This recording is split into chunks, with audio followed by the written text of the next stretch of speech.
Astaghfirullah. Bismillahirrahmanirrahim. Assalamualaikum warahmatullahi wabarakatuh.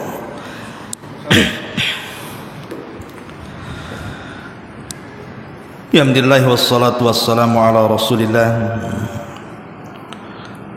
wa ala alihi wa sahbihi wa mawalah wa la hawla wa la quwata illa billahi wa ba'du. Alhamdulillah, segala puja dan puji tentunya hanya milik Allah subhanahu wa ta'ala. Salawat dan juga salam kita hadiahkan kepada Rasul kita Nabi besar Muhammad sallallahu alaihi wa ala alihi wasallam. Pembahasan kajian di pagi menjelang siang ini, kita akan membahas 15 perkara jangan ada pada doa-doa kita. Sebab 15 perkara ini yang menjadikan doa kita bukan hanya tidak akan dikabulkan, tetapi terkadang bisa terjerumus kepada yang diharamkan. Apa saja 15 perkara yang dilarang ada pada doa, nanti kita akan sebutkan dan kita rincikan satu persatu.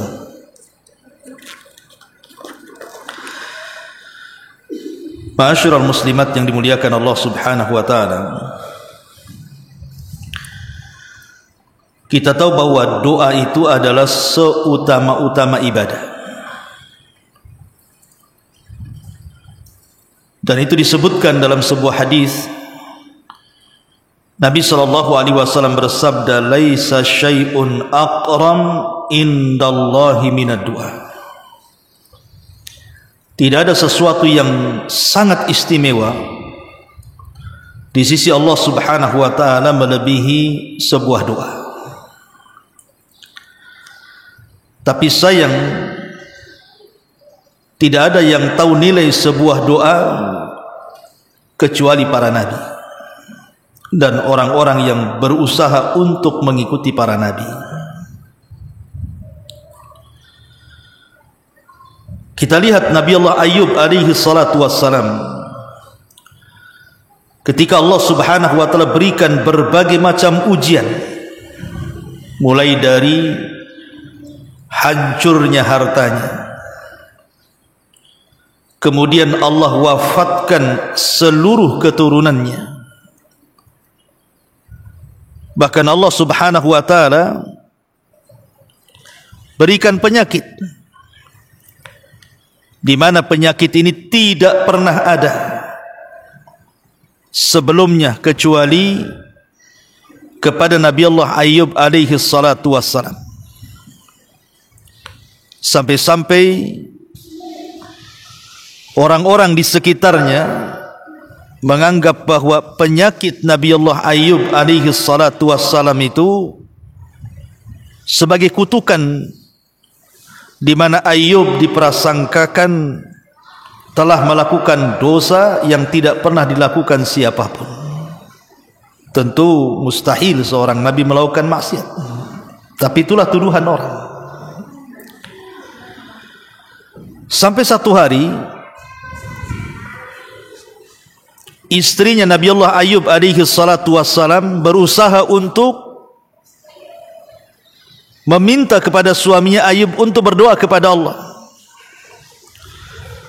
dan mengatakan, "Ya Ayub, lau da'auta rabbaka fa innahu sayastajibu lak."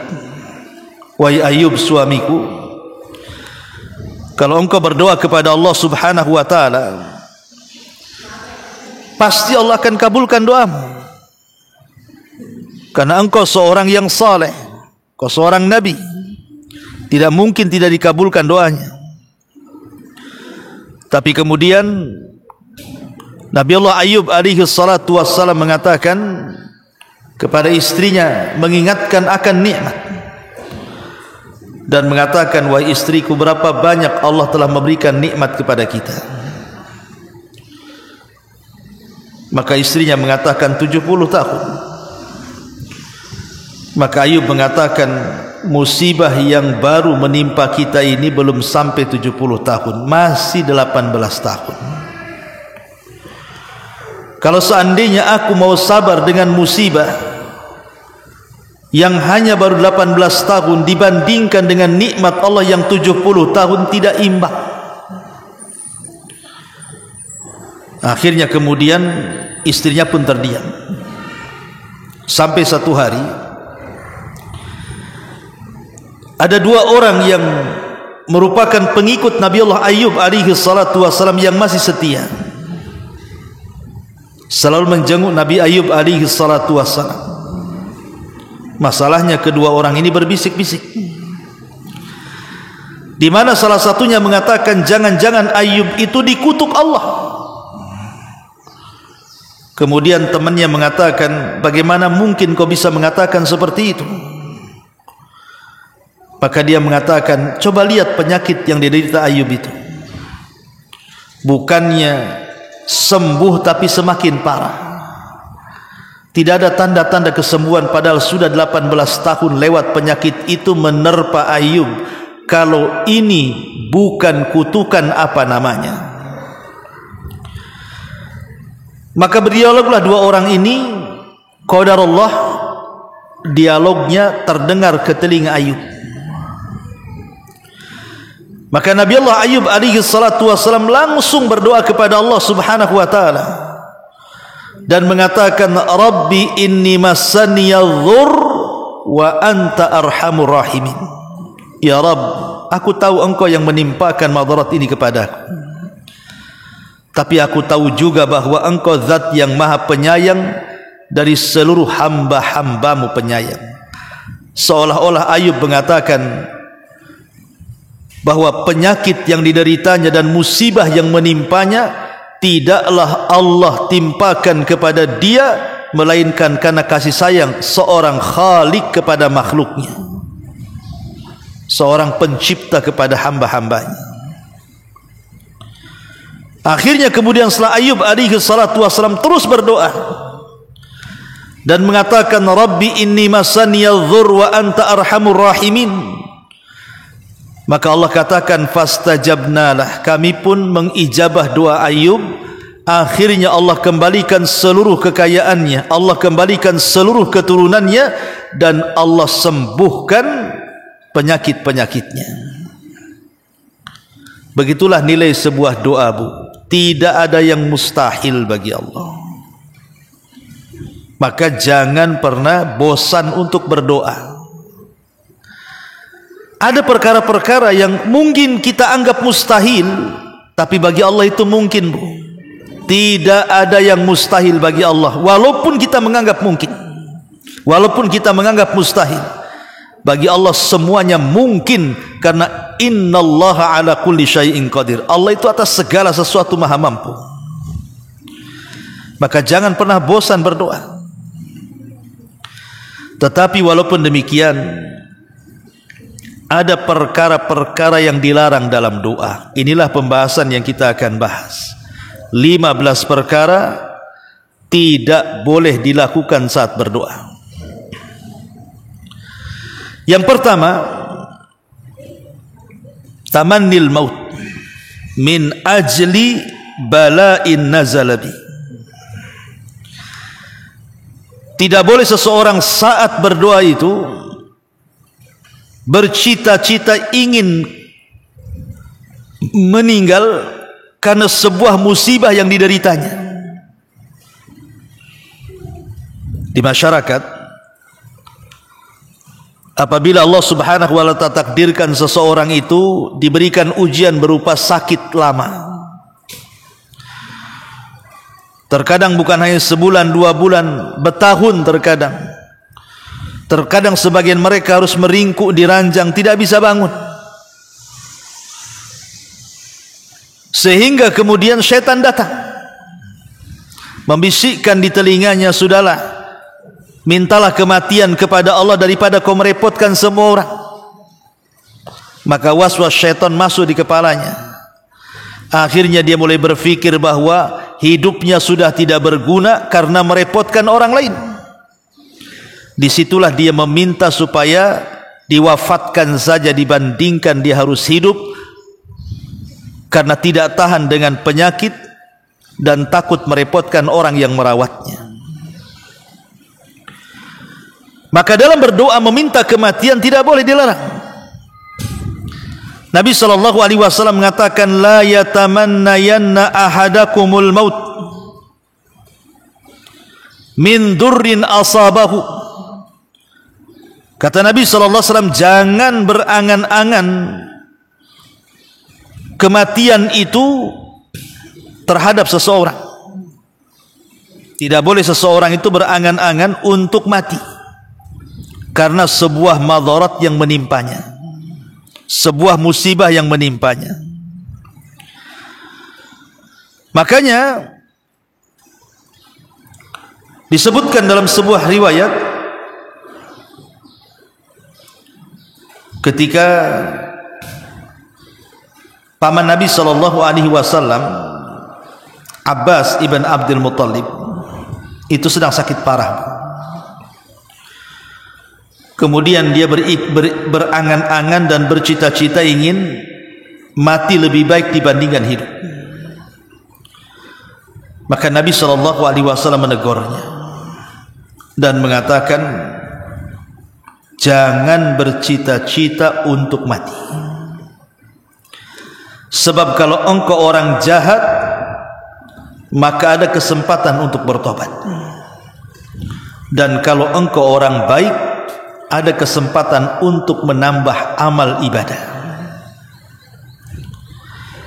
Akan tetapi kata Nabi SAW, fa in kana wala bud fa'ilan, kalau memang harus berkeinginan untuk mati karena tidak tahan dengan penyakitnya, tidak tahan dengan musibahnya, tidak tahan dengan fitnahnya, maka Nabi SAW mengatakan, maka hendaklah dia berdoa kepada Allah, Allahumma ahyini ma kanatil hayatu khairan li wa tawaffani idza kanatil wafatu khairan li. Ya Allah, hidupkan aku kalau kehidupan ini lebih baik bagiku, tapi wafatkan aku segera kalau memang wafat ini lebih baik bagiku. Itu kalau harus berdoa dengan bercita-cita ingin mati, maka katakan doanya seperti itu. Ya Allah, kalau memang kesembuhan ini lebih baik bagiku, sembuhkanlah. Tapi kalau seandainya kematianku lebih baik, maka wafatkanlah. Serahkan semua urusan kepada Allah Subhanahu wa ta'ala. Jangan hanya sekedar karena tidak tahan dengan sebuah bala ataupun ujian, akhirnya dia pun berkeinginan untuk mati. Makanya Khabbab ibn Arad radhiyallahu anhu, dia mengatakan, laula anna Rasulullah sallallahu alaihi wasallam nahana an tamannil maut la da'autu bi. Rawahul Bukhari Muslim. Kalaulah bukan karena Rasul melarang, kata Khabbab, bercita-cita dan berangan-angan untuk mati, tentu aku sudah berdoa ingin mati saja, katanya. Masalahnya Rasul larang, tidak boleh. Kenapa Khabbab ngomong begitu? Karena Khabbab ini, Bu, sahabat Nabi yang disiksa majikannya, setiap hari disundut dengan besi panas, suruh murtad. Karena dia seorang budak dan dia bekerja kepada pandai besi, tuannya orang kafir musyrik. Ketika Khabbab ini ketahuan masuk Islam, maka majikannya selalu mengambil besi kemudian dipanaskan dan disundut-sundutkan di badan Khabbab supaya murtad. Akhirnya dia tidak tahan. Satu sisi dia harus mempertahankan akidah Islam, sisi lain dia mendapatkan siksaan. Makanya Khabbab mengatakan, kalaulah bukan karena Rasul melarang, tidak boleh seseorang itu berangan-angan kematian, aku sudah berdoa lebih baik mati daripada hidup, katanya. Tetapi Rasul melarang, tidak boleh. Alasannya cuma dua, Bu. Kalau kita orang jahat, dengan diberikan kehidupan yang lama, ada waktu bertobat. Tapi kalau kita orang baik, ada kesempatan untuk menambah pahala Karena Nabi SAW mengatakan, khairukum man tala umruhu wa hasuna amaluhu. Sebaik-baik kalian adalah yang panjang umurnya dan baik pula amalannya. Ini yang pertama. Yang kedua, ad-du'a bi ta'jilil uqubat. Berdoa minta disegerakan siksaan Allah. Pamannya dia mengatakan, ya Allah, enggak apa-apa kau siksa aku di dunia, tapi jangan kau siksa aku di akhirat. Enggak boleh mengatakan seperti ini.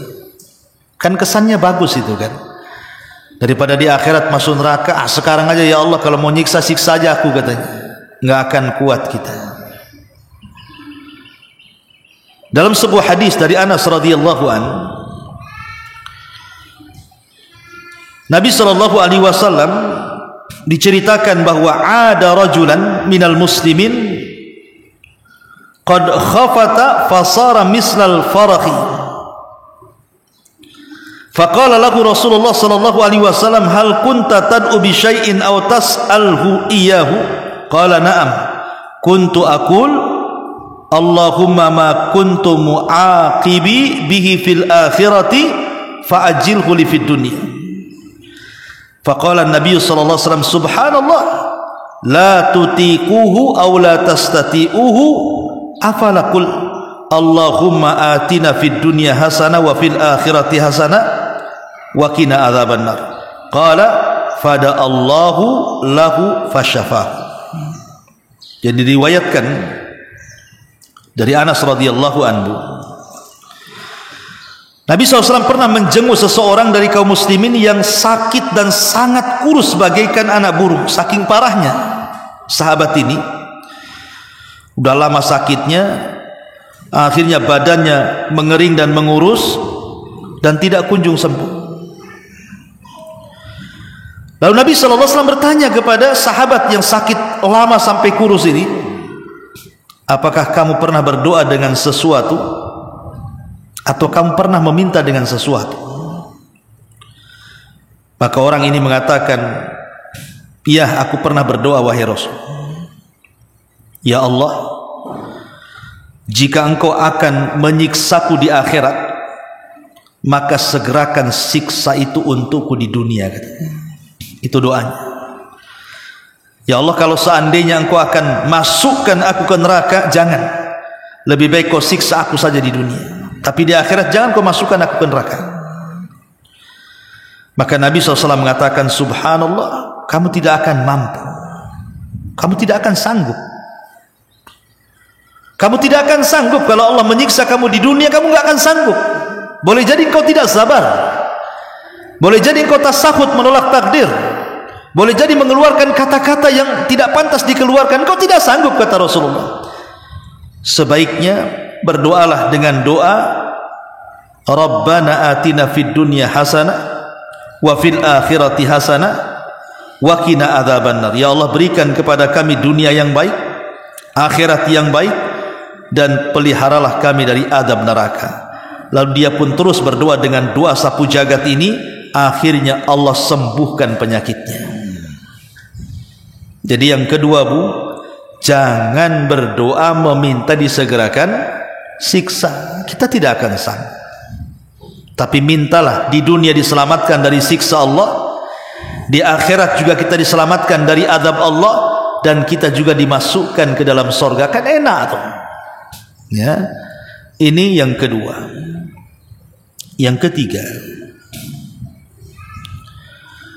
berdoa menengadahkan tangan ke langit, bukan membalikkan tangan ke bumi. Kan ada orang yang berdoa itu begini, bukan begini. Kata Rasul, berdoa seperti ini, bukan seperti ini. Karena saya lihat ada orang kalau minta kebaikan begini, kalau minta tolak bala diputar pula tangannya, akhirnya telapak tangannya ke bawah, punggung pula ke atas. Kata Nabi SAW, idza sa'altumullaha fas'aluhu bi butuni akufikum wa la tas'aluhu bi dhuhuriha wamsahu biha wujuhakum.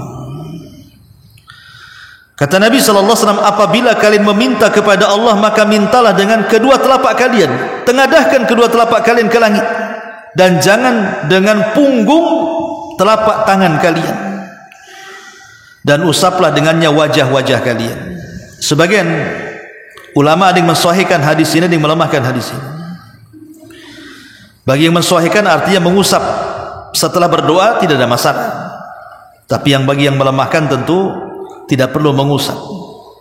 Tapi jangan diingkari orang yang mengusap ataupun orang yang mengusap kepada yang tidak mengusap. Kan ini masalah kesahihan dan kelemahan hadis. Hadisnya satu. Tapi syahidnya di sini adalah jangan kalian berdoa dengan punggung telapak tangan, tetapi telapak tangan itulah yang kemudian diangkat tinggi-tinggi ke langit. Baik doa meminta kebaikan ataupun doa menolak bala, tetap kita angkat seperti ini, kedua tangan kita ke langit, makin dahsyat, makin tinggi lagi, sejajar dengan telinga. Nah, ini juga harus dipahami. Kenapa? Karena ketika kita mengangkat kedua tangan dalam doa masalah, maka Nabi SAW pernah mengatakan, innallaha hayyun karim,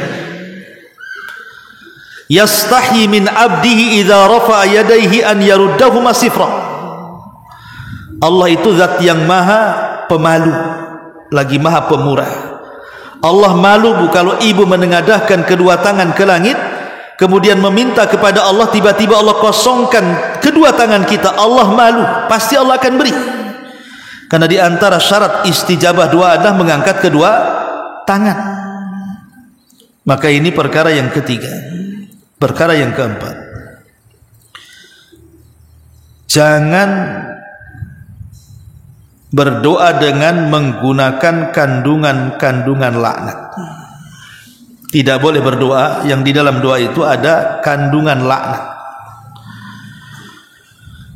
Dalam sebuah hadis yang dikeluarkan Imam Muslim, kata Nabi SAW, la tad'u ala anfusikum wa la tad'u ala auladikum wala tadu ala khadamikum wala tadu ala amwalikum la tuwafiku minallahi sa'atan yus'alu fiha ata fayustajabu lakum.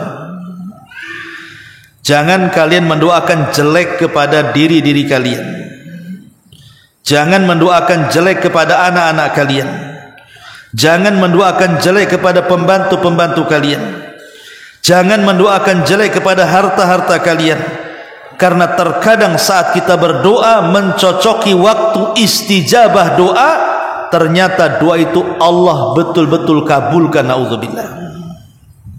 Ya Bu ya, jangan mendoakan jelek. Sial aku hari ini. Ngapain ibu sial-sialkan? Nggak boleh ibu ngomong sial kepada diri sendiri. Sial aku hari ini, katanya. Nggak boleh. Nanti ketika kita ngomong begitu, pas pula bertepatan dengan istijab doa, betul-betul sial jadinya tuh. Sial aku punya anak, katanya. Kalau aku tahu anakku kayak gini, sudah aku cekik waktu bayi biar dia mati, katanya kan. Nggak boleh kita mendoakan buruk kepada anak kita. Lihat kisah Jurayj, Bu. Jurayj ini bukan ahli maksiat, Bu. Jurayj ini ahli ibadah. Nggak pernah keluar dari saumaahnya, dari tempat ibadahnya itu. Sholat aja kerjanya si Jurayj itu. Kesalahannya satu, Bu, si Jurayj ini. Ketika dipanggil ibunya tak mau datang. Bukan karena main-main, bukan karena kesibukan dunia. Dia sedang sholat. Dipanggilnya itu lo sedang sholat.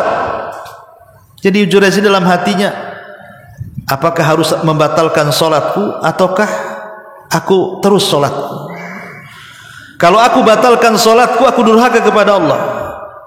Kalau aku tidak membatalkan sholatku, aku durhaka kepada orang tua. Akhirnya ditimbang-timbang, lebih baik durhaka kepada orang tua dibandingkan durhaka kepada Allah. Akhirnya dia meneruskan sholat. Padahal harusnya Jurayj membatalkan, kan itu sholat sunnah, bukan sholat wajib.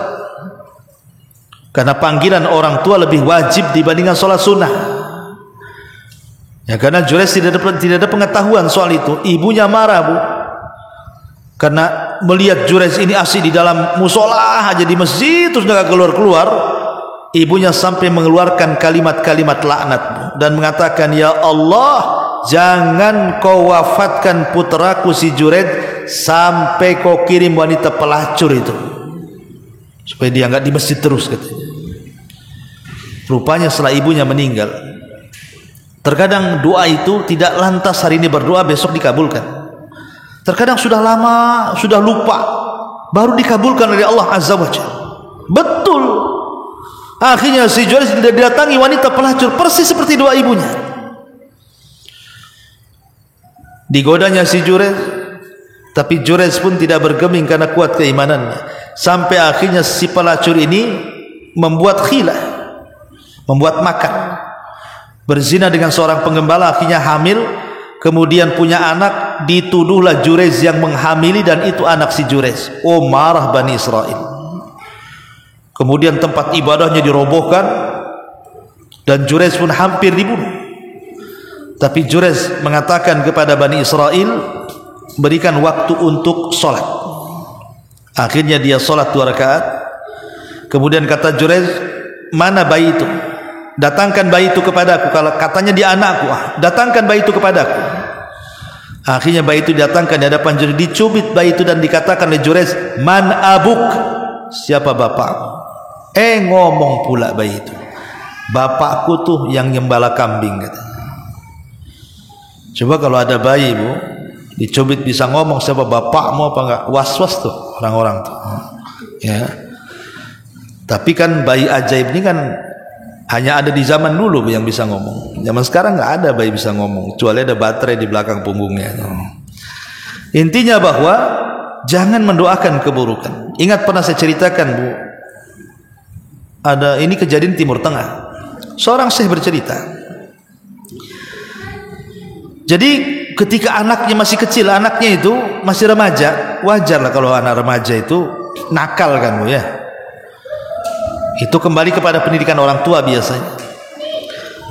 Jadi saking nakalnya anak ini, entah apa ibunya ngomong kepada anaknya, nak, kalau engkau nakal seperti ini, semoga di kepalamu bersarang peluru, katanya. Hanya ngomong itu saja sekali. Saking jengkelnya orang tua sampai mengatakan semoga di kepalamu bersarang serongsong peluru, katanya. Setelah anak ini besar, entah sudah puluhan tahun, mungkin ucapan ibu ini pun sudah lupa. Rupanya setelah anak ini dewasa, lulus kuliah, anak ini kemudian melamar menjadi tentara. Menjadi tentara, polisi gitu ya. Lah saat latihan tuh dia bergurau dengan kawannya, di mana kawannya pegang pistol, disangkanya tidak ada pelurunya, tidak ada isinya. Rupanya ada satu isinya tuh. Ditodongkan ke kepalanya, padahal dia main-main aja. Kemudian pelatuknya ditarik, keluarlah satu peluru bersarang di kepalanya, mati akhirnya. Bayangkan coba, doa ibu baru dikabulkan setelah anak itu dewasa. Padahal ibunya ngomong ketika anak ini di waktu remaja, tapi kejadiannya setelah tua. Hati-hati, ya. Jangan mudah mendoakan keburukan kepada anak kita. Tafaul sajalah. Senakal-nakalnya anak kita itu tetap, Bu, katakan mudah-mudahan engkau ini jadi baik. Ya. Kalau paman jengkel-jengkelnya sama anak-anak tuh, tetap aja, Bu, katakan kalimat-kalimat yang baik. Contoh pamannya seperti Sesudes. Sesudes kecil itu kan nakal juga, Bu. Dalam biografinya dijelaskan. Jangan salah, ada syekh pun kecil-kecilnya nakal juga kayak kita kan gitu. Tapi ibunya selalu tafaul. Kalau saya sudah sini berkelahi dengan kawan-kawannya di masa remajanya gitu, ataupun melakukan hal-hal yang menjengkelkan orang tuanya, ibunya hanya ngomong satu kalimat saja. Setiap mendapatkan sesudes nakal, ibunya hanya mengucapkan satu kalimat dan itu diulang-ulang. Sudes, daripada kau nakal, sana pergi ke haram, semoga kau jadi imam di sana. Itu saja kalimatnya. Nanti besoknya buat nakal lagi, ibunya ngomong gitu lagi, daripada kau nakal, pergi kau ke haram sana, semoga kau jadi imam. Pokoknya setiap dia nakal itu yang keluar dari ibunya. Subhanallah, siapa yang tidak kenal Imam Sudais? Satu-satunya imam yang suaranya ditiru satu dunia. Orang hanya kenal Imam Sudais, kalau ke Mekah umroh hanya kenal imam itu saja. Ini saya Sudais ini suaranya kayak saya Sudais ini. Lihat, kan enak Bu kalau ibu lihat anaknya nakal, sana ke Nidal Ilmi, oh jadi imam di sana. Kata Pak Imamnya, tunggu dulu lah kalau udah pensiun baru diganti. Artinya bahwa tafaul itu penting.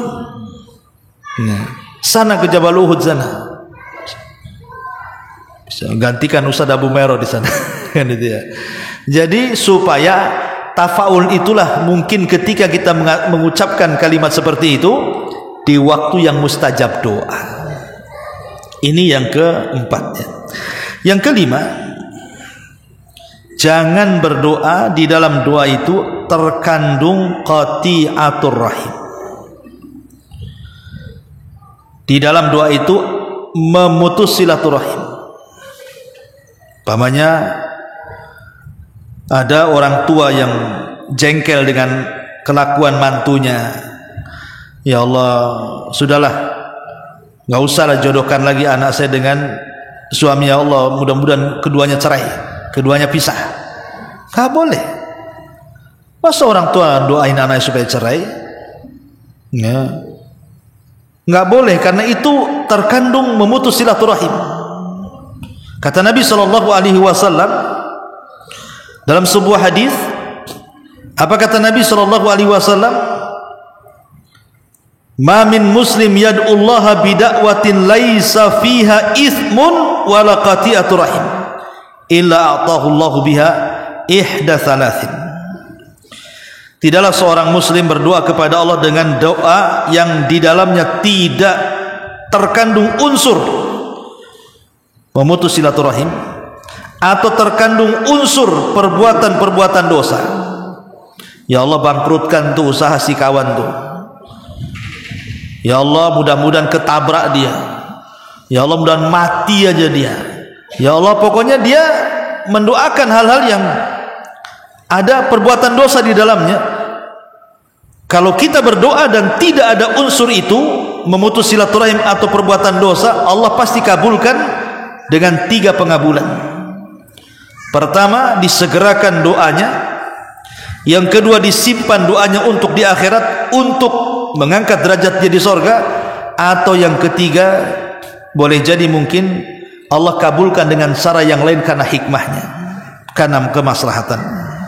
Ini yang kelima. Yang keenam, ad-du'a bitahjiri rahmah. Kalau ibu berdoa, jangan membatasi rahmat Allah.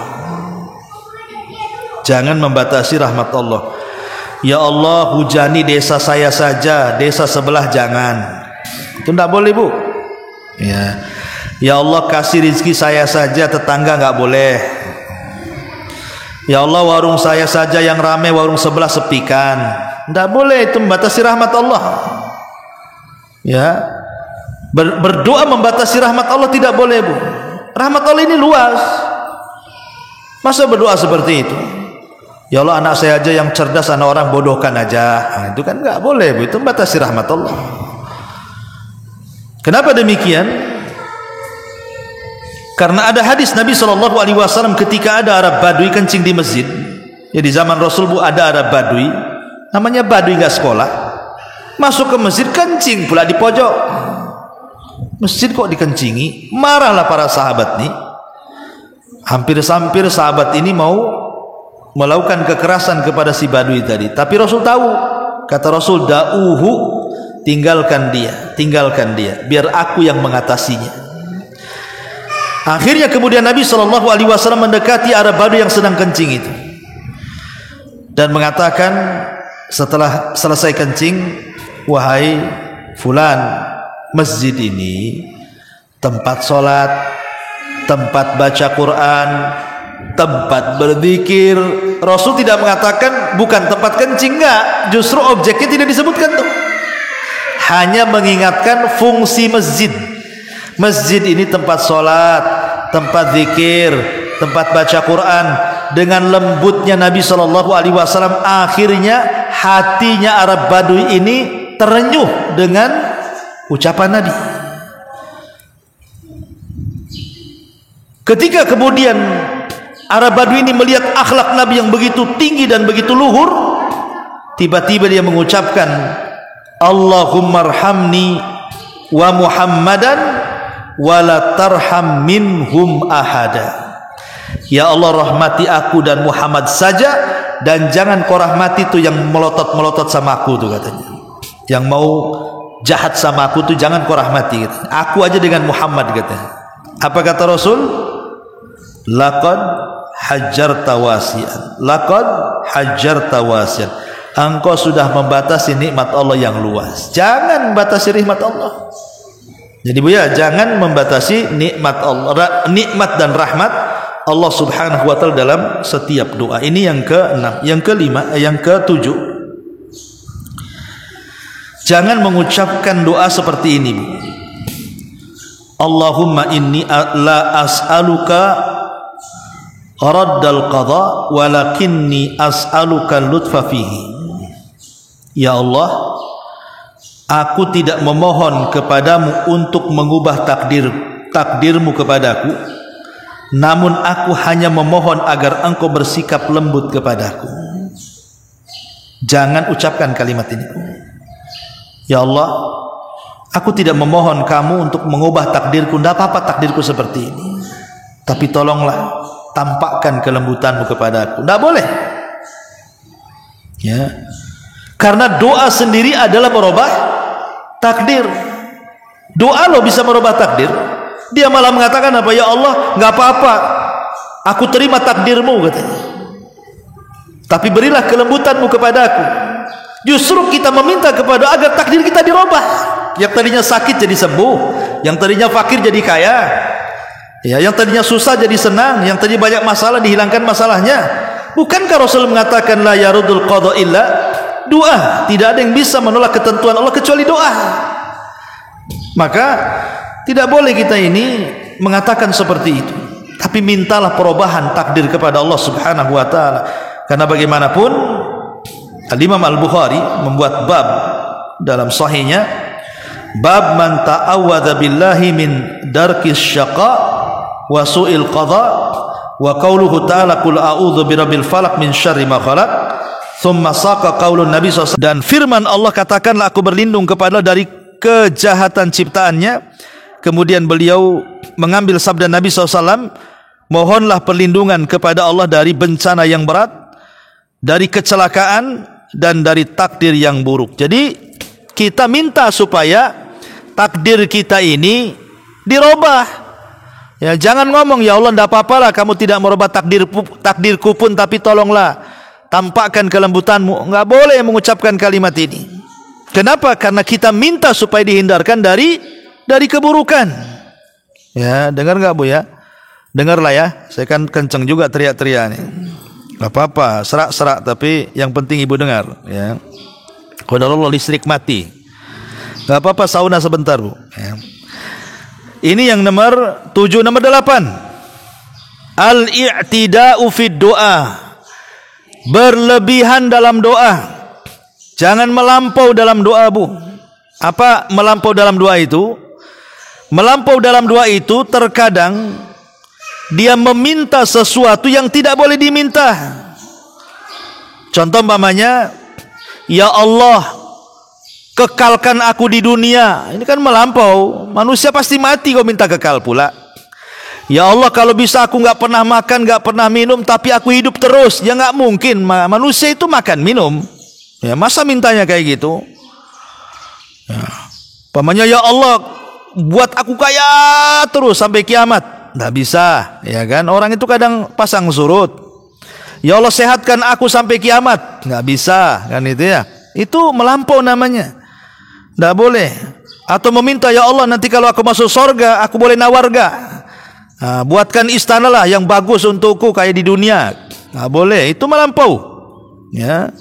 Jadi tidak boleh kita ini melampau. Apa meminta yang mustahil kepada Allah. atau meminta sesuatu yang tidak boleh diminta. Nggak boleh, itu doa seperti itu dilarang di dalam Islam. Ya, ini yang nomor 8. Yang nomor 9, doa ampunan kepada orang-orang kafir walaupun itu kerabat kita. Ibu punya orang tua mati kafir, naudzubillah, kita berlindung kepada Allah, mudah-mudahan orang tua kita tidak kafir. Kalau seandainya ada orang, anaknya muslim, orang tuanya kafir, meninggal dalam kondisi kafir, maka anaknya tidak boleh mendoakan ampun kepada orang tuanya. Karena itu pernah dilakukan Nabi kepada Abu Talib. Abu Talib itu kan mati kafir, ya. Allah takdirkan akhirnya Abu Talib ketika meninggal tidak mengucapkan 2 kalimat syahadat, maka dia sepakat mati kafir, kata para ulama ahli sunnah. Maka Rasul berdoa memintakan ampun untuk Abu Talib karena sayangnya Rasul kepada Abu Talib. Justru turun ayat yang menegur Nabi sallallahu alaihi wasallam, "Maka lin nabi walladzina amanu an yastaghfiru lil musyrikin walau kanu ulil qurba min ba'di ma tabayyana lahum annahum ashabul jahim." Tidak layak bagi seorang nabi dan orang-orang yang beriman memintakan ampun kepada orang-orang musyrik atau kafir walaupun mereka kerabat kita, kecuali mereka masih hidup.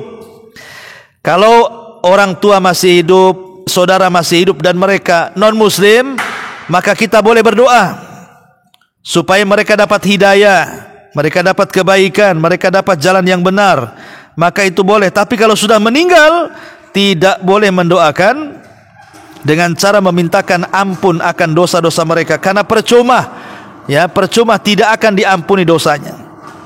Ini yang nomor 9. Yang nomor 10, jangan berdoa yang ada kandungan kesyirikan. Jangan berdoa yang di dalamnya terkandung kesyirikan. Memanggil-manggil orang-orang yang di kuburan, wahai syekh fulan, wahai wali fulan, tidak boleh. Minta itu kepada Allah, bukan kepada kuburan fulan dan fulan. Makanya Rasul mengatakan kepada Abdullah ibn Abbas radhiyallahu anhuma, "Idza sa'alta fas'alillah wa idza sta'anta fasta'in billah." Kalau minta langsung kepada Allah. Kalau minta pertolongan, mintalah pertolongan langsung kepada Allah. Jangan minta kepada kuburan fulan dan fulan. Ya, karena itu kesyirikan. Dosa hukumnya, dosa besar. Maka hindari doa yang terkandung unsur kesyirikan di dalamnya. Ini yang ke-10. Yang ke-11, meninggalkan adab dalam berdoa. Ada orang yang tidak punya adab dalam berdoa, seperti memanggil Allah umpamanya dengan sebutan ya Rabbal Kilab, ya Rabba Al-Hinzir, ya Rabbal Qiradah. Tidak boleh. Wahai Rabb pencipta anjing, wahai Rabb pencipta babi, wahai Rabb pencipta kera-kera, aku meminta kepadamu. Tidak boleh. Ya memang anjing, babi, kera itu Allah yang ciptakan, tapi ya beradablah. Ya. Seperti apa? Wahai Rabb pencipta langit dan bumi, kan itu kan enak itu dengarnya kan. Wahai Rabb yang memiliki kekuasaan, kan beradab namanya. Ini wahai Rabb pencipta Rabbnya kambing, Rabbnya anjing, Rabbnya, itu enggak beradab tuh. Jangan seperti itu. Walaupun betul memang kambing yang menciptakan Allah, tapi kurang beradab. Ya, maka beradablah dengan Allah Subhanahu wa taala. Ini yang nomor 11. Nomor 12, bersegera saja. An ya'tamida ala ghairi fi du'a. Jangan sedikit-sedikit minta doa kepada orang. Kayaknya kalau dia berdoa sendiri untuk diri sendiri kurang pede. Mungkin karena banyak dosanya, karena tidak pantas, akhirnya sedikit-sedikit datang kepada ustadz, kepada tuan guru, kepada orang saleh, minta doa. Dia kalau berdoa enggak pede. Ya, jangan. Seorang laki-laki datang kepada Malik ibn Dinar dan mengatakan, aku meminta kepadamu karena Allah untuk mendoakan aku, wahai imam, karena saya ini lagi susah. Maka kata Malik ibn Dinar mengatakan kepada orang ini, idzan fas'alhu, kalau begitu berdoalah, enggak usah minta doa dari aku. Kenapa? Karena posisi kamu ini sedang diijabah, karena kau susah. Ya. Jadi berdoa itu diri sendiri dulu, ya, baru kemudian kalaupun harus meminta doa orang lain, maka mintalah kepada orang saleh. Tapi bagaimanapun meminta kita untuk diri kita dan kebaikan kita itu lebih baik dibandingkan kita meminta doa kepada orang lain. Ini yang nomor 12. Yang nomor 13, al-ya'su wa qillatul yakin min ijabati doa. Kurang yakin kalau doanya akan dikabulkan tuh. Kayaknya kurang yakin nih. Kenapa saya sudah sering doa kok penyakit saya kok nggak diangkat-angkat ya. Saya sering doa kok usaha saya kok nggak dilancar-lancarkan ya. Saya sering doa kok saya belum ada perubahan ya. Nggak yakin dia. Ya, nggak boleh. Doa itu harus yakin. Karena Nabi SAW yang mengatakan seperti itu, wa antum muqinuna bil ijabah. Kamu harus yakin bahwa Allah akan mengabulkan doa kita, tidak di dunia di akhirat, dan tidak ada ruginya orang berdoa. Kemudian yang 14, al-mubalaghatu fi raf'i saut. Kencang dalam suara, wa tarkibil kalimat, dan juga menyusun kata. Disusun kayak orang syair, Bu, ya. Karena ada doa itu disusun dulu teksnya, kemudian dibaca. Tidak perlu Allah itu tahu doa-doa kita. Tidak perlu kita susun kata-katanya. Oh, ibu minta apa saja, Allah sudah tahu. Belum lagi kita katakan, Allah sudah tahu. Maka jangan takalluf, membeban-bebankan diri dengan merangkai kata dan suara berteriak-teriak. Karena Allah itu dekat dengan kita, Dia tidak jauh sehingga harus berteriak, dan cukup khufiyah. Ya, samar-samar saja. Dan yang terakhir tentunya an-nadharu ila sama fid du'a. Tengadahkan wajah kita ke langit, Bu. Jangan doa itu sambil tengok. Ini doa apa ini? Ada orang doa itu tengok enggak jelas, Bu. Sambil doa sekali-kali nengok ke kanan, nengok ke kiri, ke belakang, ke depan. Itu enggak khusyuk. Doa itu perlu kehusyuan. Ya, jadi jelas arah doanya kemana. Itulah meminta kepada Allah Subhanahu wa ta'ala. Dan doa itu sesuai dengan yang kita hajatkan. Apa yang kita hajatkan itulah yang kita minta kepada Allah Subhanahu wa ta'ala. Wallahu a'lam bishawab. Sudah jam 11 juga, dan kondisinya juga mati ya, Bu ya. Udahlah, nggak ada soal jawab. Kita tutup dengan doa kafaratul majlis. Subhanakallah bihamdika asyhadu an la ilaha illa anta astaghfiruka wa atubu ilaik. Allahu ta'ala alam. Assalamualaikum warahmatullahi wabarakatuh.